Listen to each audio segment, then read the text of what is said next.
ఈ సంవత్సరం గ్రీన్ వంకాయలు స్టార్ట్ అయినాయి. అలాగే రాయదుర్గం బళ్ళారిలో మాత్రమే దొరికే ముళ్ళ వంకాయ, అలాగే ఎగ్ ప్లాంట్ అంటాం కదా, వైట్ వంకాయలు కూడా వచ్చినాయి. టబ్స్ నిండా నీళ్ళే, వర్షానికి ఫుల్ అయిపోయినాయి టబ్బులు. అమ్మా, ఈ టబ్ చూడండి ఎంత ఫుల్ అయిపోయిందో, తేలిపోతున్నాయి చెట్లన్నీ. బళ్ళారిలో పడ్డ వర్షానికి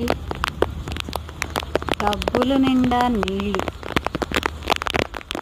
ఇప్పట్లో నీళ్ళు పోస్తే పని లేదు, ఒక 2-3 రోజులు. ఇప్పుడే ఇంకా చెట్లు వేసుకోవాలి అనుకుంటే వేసుకోవాలి. అన్నిట్లో ఫుల్ అయిపోయినాయండి. వర్షం వస్తే ఎంత సమృద్ధిగా వస్తాయో వాటర్. ఇది మా గార్డెన్ అప్డేట్. అసలు